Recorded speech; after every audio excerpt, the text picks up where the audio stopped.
And good day, everyone. Thank you once again for joining us. My name is Mark Johnston, representing Follow the Money Investor Group. And today we have a very special session with Konrad Wasiela, who's the founder and CEO of ESE Entertainment, joining us for a real one-on-one deep dive. Konrad, how are you? I'm fantastic. The sun's shining. The business is going great. You got a great summer hat on. What else could we ask for? Like you said, the perfect storm. Absolutely. The perfect storm. Well, I look forward to journeying with you. So, Konrad, the purpose of our sit down today is really a colorful and unique opportunity, because this particular session, we get a chance to get to know you personally, because I know there's a lot of interest out there. Number one, ESE Entertainment has its own light, its own energy, and such an interesting company. I know a lot of investors are watching you closely, but then we get to go behind the scenes. And I don't think there's ever been a time in my career where I've been able to sit down with a pro sports CFL Star who's moved into the gaming industry and now runs this wonderful company that's moving and shaking. So thank you for the opportunity to get to know you on behalf of our audience. No, it's my pleasure. I really look forward to it. Great stuff. Well, listen, let's just dive right in, because I know people are very curious about your own journey and how that relates to the company itself. Obviously, a unique situation, Konrad. You've had your own career. You made a decision early on in life to dedicate your life to the world of sports, and that's now moving in different directions. But tell me a little bit about the initial passion you've had for the game of football, ultimately took you to the CFL. Tell me about how that all happened. Yeah, a nice little stroll through memory lane. It started early. I mean, as early as I could remember, call it 5, 6 years old, I would always walk up to my mom and say, I'm going to be a pro athlete. And she'd pat me on the back and say, great, just keep going, keep working hard. But that's kind of always been my life. When I set my sights on something, it usually happens early. And I dream big, I think big. I always believe, why not me? And I took that passion and that desire, and I dedicated literally, from that young age of 5, all the way to playing pro. I sacrificed so much to get there. While people were going out to the bars and universities, I didn't do that. I stayed in high school, what have you. I mean, I made every sacrifice humanly possible to make that dream a reality. And I did it. And I think I could really hang my hat on the fact that the brunt of it, obviously there's talent, but the hard work, dedication, and sacrifice was the secret sauce. And I really pride myself on that. And I believe it translates into business. I believe it translates into other aspects of your life. But that's kind of how it all started. It was just a dream, and I went after it. I hear a lot of dedication, Konrad. When you make a choice for a direction and you put all your energy behind it, good things come. And so I can't help but see a parallel, because you're working in the industry of professional sports, which is complex to say the least, because there's a business component, there's the actual sports component, the team component. So I'm going to make a grand assumption that working in the CFL, you gained a great understanding of the concept of there's the business half of what's happening out here on the field, but there's the sports half that's happening on the field. But now you've got sponsors, endorsements, advertisers, all joining this dance that brings in millions of viewers and a lot of money into the industry of pro sports every year. That's a heck of a crash course in running a business, I would think. Is that true? You hit the nail on the head. I mean, people take so many different, lessons learned from being a pro athlete. One of the biggest ones I learned was walking in as one of the youngest players in the league. And I got smacked right in the face with the reality of this is a business. I walked in that locker room, it's grown men. I was blessed to be coached by some of the all-time greats like Wally Bono. And you just learn fast. You grow up fast that it is, in fact, a business. And it's exactly what you said. You start seeing, wait a minute, there's TV right deals, there's merchandising, there's advertising, there's media rights deals.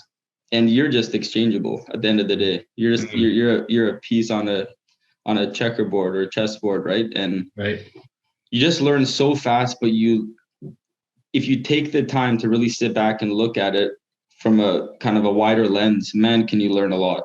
And everyone has their own unique way of running the team or building the business side of the team. And you just learn a lot. I think I probably learned the most in Saskatchewan. I mean, man, is that a well-oiled machine. They sell more merchandise than the entire league combined. Wow. I think they're only second to the Toronto Maple Leafs. They have lineups of hundreds of people down the street for practice. I mean, talk about a learning curve. I mean, you could learn a lot from organizations like that. I bet. And I'm curious, when you run a company as vibrant as ESE Entertainment, how often are you drawing on skills that you pull from that experience in professional sports? Every single day. I mean, literally every single day. And it's funny. I always end up telling stories of, what Wally Bono did or what some of these coaches or players did, and make parallels and examples for the staff within our company and my colleagues, so that they understand kind of where my mind's where is this coming from, right? Where is this idea coming from? It's coming from a very good place, and it's generally coming from success. Very, very successful people that have been doing this for 30, 40 plus years. I mean, those are lessons that you need to learn from. You need to pass on to the next generation. I would guess, again, in the business world, Konrad, that some of the bumps and bruises and losses that you go through naturally in a professional sports environment are also going to fuel you for running a business. Is that so? Big time, especially when you play cornerback, because you get burned every single game. It doesn't matter how good you are. If you're Deion Sanders or if you're or Konrad Wasiela, you're getting burned. And that's just the reality of it. So you have to come back every single play with a smile on your face and a little chip on your shoulder that nothing happened. So, we take that same approach in business. I'll call people 1,000 times. And if they say no 1,000 times, I'm calling 1,001. Wow. That's how it works. And that's why I know, if you watch any of my interviews, my conviction for this deal, for this business, is at an all-time high. This is going to be a $1 billion+ company. Why? Because we're going to get it done. We're going to make that extra call. We're going to make that extra hour in the office the most, vibrant amount of time we could put towards something. I mean, we're just going to put in the extra time. The guys in the office in Europe, they're grinding, man. They're working. We've been working all summer. It's just a different mindset. The guys that I've surrounded myself with, ironically, are also former, athletes, are from that, athletic realm. Wow. Everyone just has a chip on their shoulder. Yeah. Well, and I hear true grit, right? That whatever it takes to get the job done goes with you into the boardroom every day. I love that. I'd love to hear as well, Konrad, because you've had quite a transition. So you dedicate your life to honing your skills as an athlete. You get to that upper echelons of sports. Certainly here in Canada, the CFL, you can't get higher than that. And you learn your lessons. You get your wins. You take your losses, and then you move out of the world of professional sports. So now you've got all that understanding of how intricate a business operation can be. And so where did your journey take you from there? Because we have ESE Entertainment, which we'll get to, because there's lots to dig into there. But how did the journey go moving off the field and into the business world? From the business standpoint, when my family came over here from Poland as immigrants, we were all entrepreneurs. We had to fight tooth and nail for everything. Every single penny mattered. We had to be creative. My father started his own business and created a successful business. My brother did the same. I did the same. It's the classic story of an immigrant, right? We were buying and selling cars when I was 7, 8 years old, helping my brother, right? That moved into buying real estate. When I was 17, 18 years old, I purchased my first property and flipped my first property. Wow. That turned into, multiple properties. I was doing all this while going to UBC, while playing in the CFL. That snowballed and created a life of its own, into purchasing small apartment buildings and flipping those. I created a substantial real estate holding portfolio, not only in Canada, but in Europe. And that kind of started the journey in Europe. But what really kind of got me onto the gaming side was when I got involved in this localization company that does localization work for all the gaming companies like EA Sports, Take-Two Interactive. Mm-hmm. And it just blew my mind because we were helping them translate, their websites, their games into 40, 50 different languages. And I was going, wait a minute, these companies are a lot bigger than I thought. So I started diving into it some more. And when I realized how big this is, I said, I need to get in technology now. And gaming sector, I started going to the conferences, learning more and more and more. And it just became an obsession. And I said, when I get an opportunity to jump in this industry myself, I'm going all in. And hence, ESE was born. Beautiful. And you touched on a couple of companies, but doing a bit of digging and research, there's names like Flutter Entertainment, Full Tilt Poker, Betfair, and the Remote Gaming Association. So you've touched on a variety of very successful companies and entities, learning the trade, understanding the craft, to ultimately move into your own success with ESE Entertainment. So let's talk about that concept of now you've got a point in your journey. It's a choice point, and you decide to create something from scratch.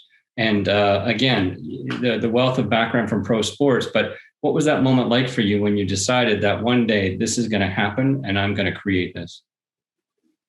Yeah, I mean, I could feel it. I could feel the industry bubbling, and I was really researching this day and night. And I started to see some very strategic moves by massive players like Amazon. They bought Twitch for about $900 million at the time. Talk about an investment. Twitch is probably worth 50 billion right now. Yeah. I mean, it's just unbelievable. So I started seeing these little, pieces of the puzzle coming together. And then I went to a live event in Poland, a world championship for CSGO, and the stadium's packed. The players are on billboards. And that's when I had the goosebumps moment of going, this is pro sports all over again. Wow. And I just went back and I said, this is it. And we took a step back. I met with some of my business partners and I said, what's missing in this industry? And it was the infrastructure side because it's in its infancy stages. So we said, let's jump on this now and bring that professionalism, that, pro sports background, that media background, and let's dive into this with professionalism. And I think we could take a big chunk of the market. And it was literally just, I remember after the meeting, it was like chips all in from me and my co-founders, and we just ran with it. I mean, there wasn't, no one even for the slightest second said, oh, maybe let's wait or this. It was like, no, we're too late. We got to go now. Full on. I love it. Well, when you see it now, it's like, it's just unbelievable. I mean, it's growing so fast. It's no longer a burgeoning industry, is it? It's like when we used to call new media, that's antiquated now. The concept of esports has just exploded. And we touched briefly in another conversation about Europe and the advantages. So you've positioned this company in such a way that you're taking advantage of all advantages from the sounds of it. Tell me more about the scope and the vision of the company being up and running and how you're exploiting all this in a very good way. Yeah, I mean, you mentioned it. It's like playing pro sports, being at the highest level. I wanted to go big. I want this to be the biggest thing. I wanted to be on the biggest market, the biggest stage. And from what I could see, Europe it's just such a bigger market. I mean, it's 1 billion people over there. And the opportunity to be in all those different countries within the European Union was just such a great opportunity. But the secret sauce was going back to my Polish roots. In Poland, Central Europe, we have a massive competitive advantage because of the cost difference in Poland versus Western European countries. So when we kind of realized all those different aspects and also realized that Poland's one of the epicenters of esports in Europe, it was like a perfect storm, right? And we just ran with it from there. Remarkable. Now, I can't help, given the day and age we are on the planet right now, Konrad, with the pandemic and globally things shutting down. Tell me about the impact of that on your company, because you're dealing in an entertainment sector. As you say, technology is really the engine that's running all of this. How did that impact the company, and where are things today? You'll love this story, Mark. Literally, when they were boarding up the windows in downtown Vancouver, that's when I had this great idea to list this company publicly. Who does that? And go and raise the money and list this during a pandemic where myself included, we didn't know what was going to happen from day to day. Yeah. But I think that just kind of shows a little bit of my character and the conviction of the company. So that's kind of how it started. We listed in the worst time ever. Yeah. But literally, it paid massive dividends. Why? You touched on it. We're shifting to a virtual world, a digital world, and the business skyrocketed because of it. I mean, look at the interview we're doing now, Zoom. You know, you could relate that to Twitch and how all gamers like to communicate. So what happened is we really strengthened the online side of our business, which has the most growth potential. So it really allowed us to kind of take a step back even, and I like to call it skin the fat, and even create a leaner, better business. And when live events do come back, it's just going to be like a cherry on top of the cake. Wow. Well, and let's look a little bit down the road then, Konrad, because obviously you have the vision. We know that the world is going to reinvent and adapt because that's what we do as a species. So coming out of this, I mean, in the early days of esports, my understanding working in the media side was there's this sector that's emerging where literally fans of massive sizes will watch people gaming and they become superstar celebrities because of the skill they bring to this environment. So as you say, everything's moving digital. We're living in a virtual space. Immersive experiences are kind of the way to go. Virtual reality, augmented reality, esports, lives in that neighborhood where it's about connecting with people in a new way, I would say. So how do you see the industry evolving? Because we're already a number of years into this industry. Where do you see things going? I mean, you touched on it. You mentioned a lot of those key points, right? VR, AR, all these things. All that stuff's happening now and it's happening fast. We're really going towards a metaverse, right? And it's not just, the immersion of digital and virtual. It's also the crossover of traditional sports with esports and gaming, and really the crossover of everything, music, traditional media. It's not going to be just isolated, in my opinion, like it has been in the past. We're going to really start seeing a lot of blending and gamification in general of traditional media, traditional sports. It's already happening at such a fast rate. You look at cycling, football, basketball. I mean, the crossover is just, it's unbelievable. And I think it's only going to accelerate, even to the extent of, training modules for football players. They'll start using more gamification. They already are, I'm sure. I wish I had it when I was playing. It would have made studying a lot easier. But just, all that type of stuff, right? It's just going to create this bigger metaverse that we're heading towards. Can I ask how interconnected and interdependent, Konrad, is the industry? Because everything's about innovation. We've mentioned some names in our interview, EA for one of them out west. There are a lot of companies that their whole secret to success is holding IP and a unique technology and innovation. Where does the industry go from here? Is it constantly working in silos? Is there interactivity within the sector? Just curious about the dynamics of this particular business. Yeah, I think when you're immersed in it, like we are, you see that everyone's actually working together a lot more than people think, right?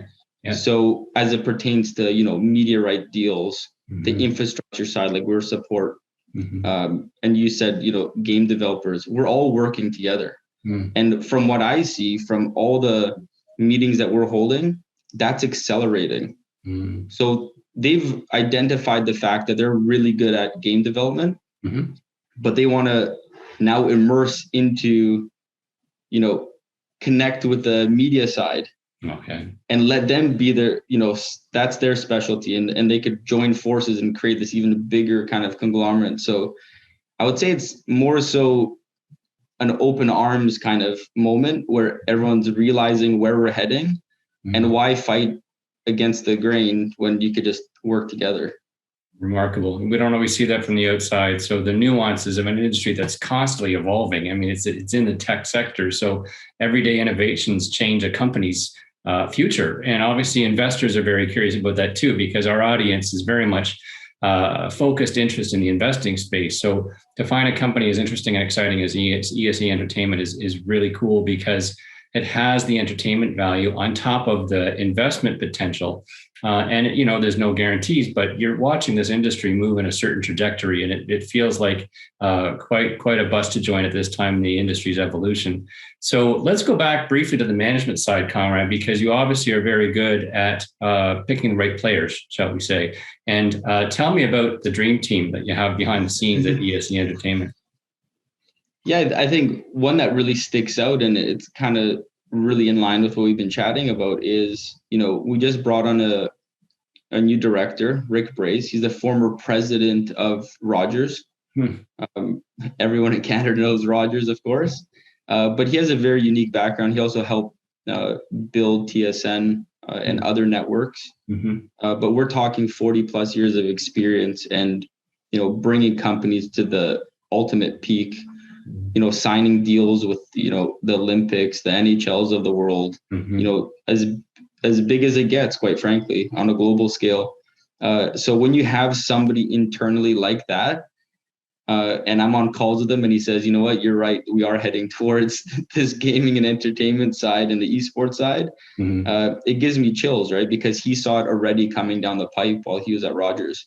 Wow. And when he's, you know, reiterating to me, he's like, you know, you're onto something here.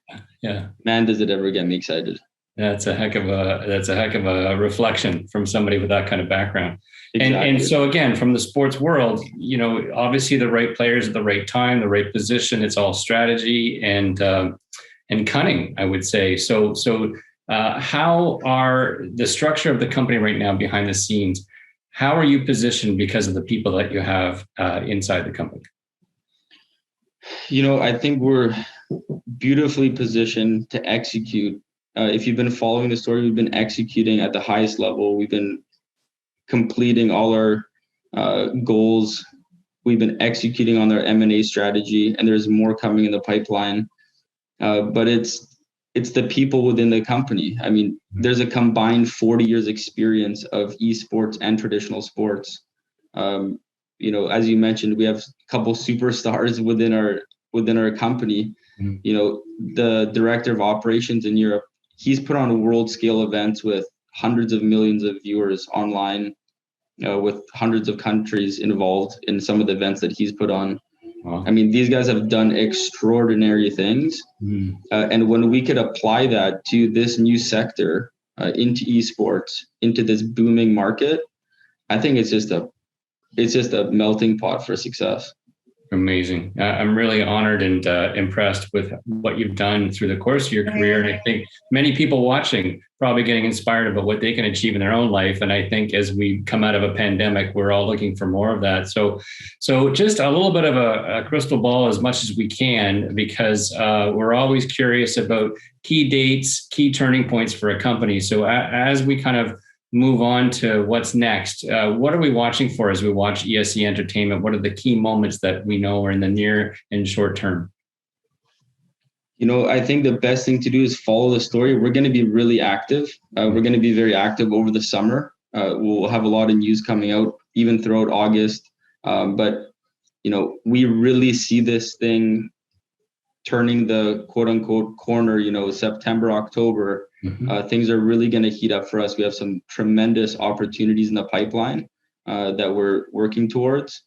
And, you know, I really believe this is a ground floor opportunity. You know, the time to invest is now, because quite frankly, I ain't stopping. So we're only going one way, and it's just so exciting. So if you want to get involved in the industry, if you want to follow the story, it's a fantastic time to get involved now. But you know, just follow the news. I mean, I'm going to be very active. So lots of stuff coming. That's great, Konrad. I got to tell you, it's a real pleasure when we sit down because you don't bring the stuffy energy of a lot of companies to the screen. You're very approachable, you're open-hearted, and clearly people know, and it's a public record what you've done with your career already. So I want to thank you for this sort of unique situation where we sit down and get to know the person behind the company. So I will thank you for that. I look forward to watching where the company goes. And ladies and gentlemen, we've had a great sit down with Konrad Wasiela, CEO and founder of ESE Entertainment. A joy once again, Konrad. I look forward to our next time. Mark, always a pleasure. I'm always available and love telling the story. And like you said, stay positive, everyone. This is a great moment in time. A lot of people have made it out of this pandemic, and just always be positive. There's so much more. There's always a bigger picture, always a new opportunity for everyone. So stay positive and put a smile on your face. It's sunny outside. Beautiful. Well said, and a great way to end. Konrad, thanks again for your time. Great. Thanks, Mark.